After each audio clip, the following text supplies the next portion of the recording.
Okay, so on to Italy and much better camera angle. Thank you so much. It's this looking down from to windward of the start line from a minute out. We're getting to see how the boat's all approaching this, and yeah, this is quite an interesting start. Most people are starting a little bit higher. Not too many people starting in with the kind of like um, coming up line wind on the ley line for the windward end because it's marginal foiling conditions, so that's the most controllable speed wise, but it's also the hardest angle to get up foiling, so all a little bit more up to windward. And what's interesting is it's probably only New Zealand who are a bit early, and they're going on this kind of upwind course to the windward end. And we'll get on to like the issue between Japan and Spain in the next race. Um, but on the face of it, this looks kind of similar, but I'm going to hopefully explain why I think this is actually a little bit different situation to what happened with Spain and Japan. So, first of all, New Zealand is well early for this start. They're killing time, and France is coming with a lot more speed than New Zealand. So, first of all, in terms of yes, this is fleet racing, you're racing the whole fleet, not just one boat. But in this moment, the big threat to New Zealand is France. All the other boats are quite a way back, and France is coming in with a load of pace. So France is the primary threat to New Zealand here. Okay, so there's a bit of a mistiming between the clock and the actual start line going white. But France get locked out here. You know, did New Zealand purposely lock France out?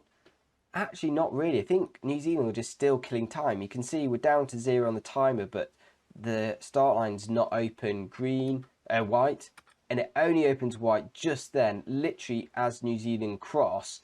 So, if you're on board France, you can't really take this as New Zealand deliberately locking you out. New Zealand just killing time as best as possible before the start, and then putting their bow down, literally on the go. And it just happens that leaves France with no space. It's not something deliberately done. They didn't hang on. They didn't wait later to like take France out. That's just where the boats were. France coming in from high. Again, a favoured tactic of France and Spain is this, top end of the line start. So I think that's quite a different situation to what we see between Japan and Spain in the next race. Here we can see a very different situation in terms of what's happening for this start. So you can see Spain are sailing on this slow course to the windward end of the line, and Japan go in and hook them. Now I think this is a bit of a different situation in terms of how the tactics play out. So when we saw New Zealand knock out France, France were the boat that was going much faster than New Zealand. They were the prime threat for New Zealand getting the best start in this race. Here, both Japan and Spain are basically going the same speed, so it's not as if there's a danger of Spain getting a jump on Japan at this point. Basically, Spain is just being held by Japan. Japan just needs to put the bow down when they want, and they're always going to be half a second better off than Spain. At this point, if you're Japan, you're kind of thinking, well, I've got Spain in my pocket, and I need to now focus on the other boats and getting a good start relative to them because, Spain can't trigger and drop the bow until after I do, so I'm good. Now, let's see this play out and contrast it to what we saw with the France and Kiwi start, because I think it's quite different, and I think Phil Robertson has a reason to be a bit annoyed by Japan. So 1 second to go. Really, Japan is quite a way back from the line. They should really be dropping their bow at this point to go in, and Spain should drop the bow after them, get a slightly worse start, but everyone's happy. But what happens? Okay, so there's the start, and Japan still isn't dropping the bow. So they've gone from being the boat closest to the line to already GBR and USA being ahead of them. We can already see as the start gun goes, the line is clear. France aren't sailing, Japan aren't sailing this high line anymore because they're fearful of being over the line. They've heard the hooter on the boat already, and it's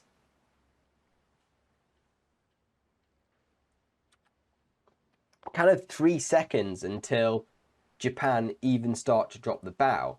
And at this point, the whole fleet, apart from France who are having a nightmare, but basically the whole fleet has overtaken Japan just for Japan to shut Spain out. I think Freddie Carr says it on the commentary, oh, we've done a Pac-Man there, or maybe it's on the onboard commentary for Japan, one of the other team members said it. But you've got to look at that and say, that's not about Japan defending from Spain because Spain might get the jump on them. Spain were already in their pocket on the hit. Spain could only trigger when Japan triggers. You're racing a whole fleet here.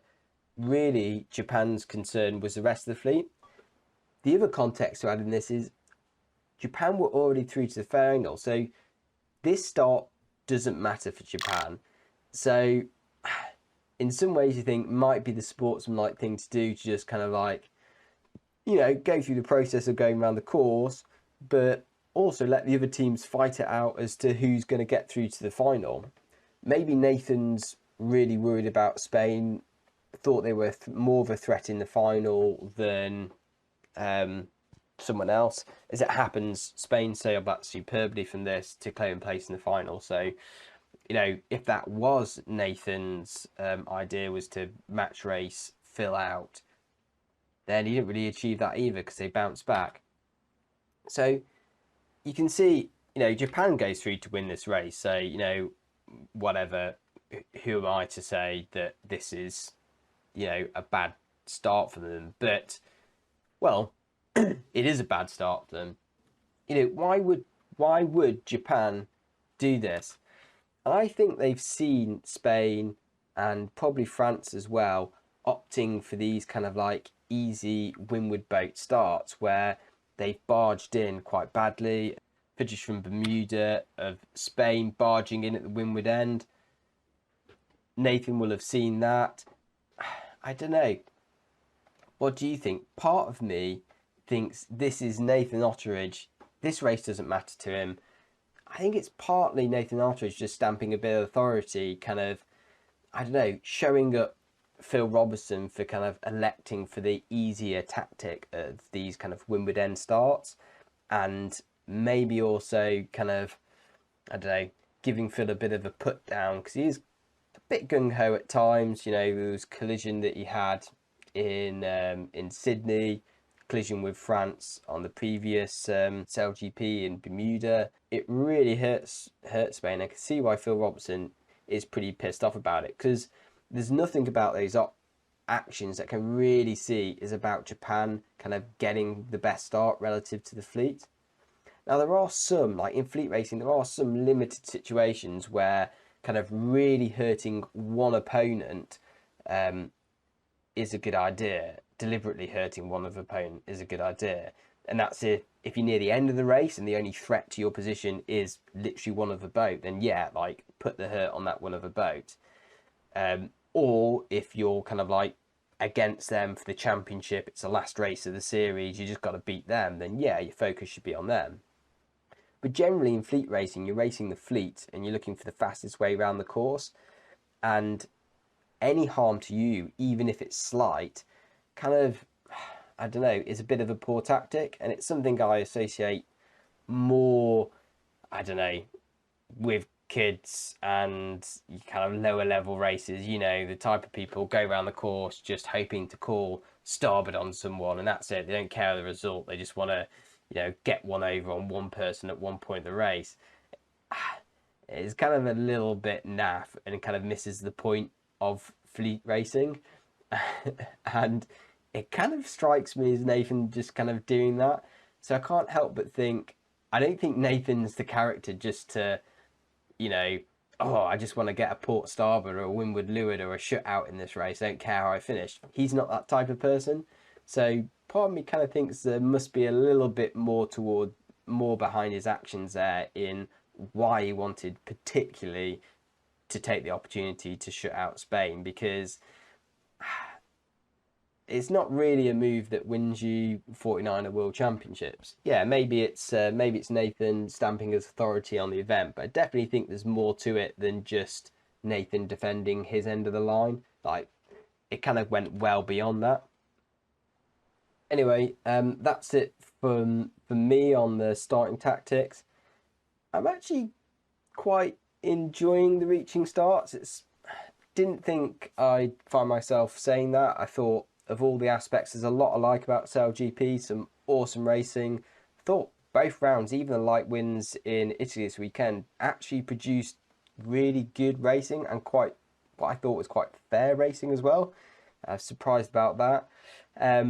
But yeah, one element that I didn't think I'd ever really come around to enjoying was the reaching starts. But I've got to admit, I'm kind of intrigued by how the tactics are playing out, and yeah, I'm looking forward to, as the season kind of goes on, or the seasons go on, just to see exactly how this plays out and how the rules are implemented and how the teams end up kind of favouring certain set pieces for the starts, because I think that's all lining up to be quite interesting. So anyway, hope you've enjoyed this video.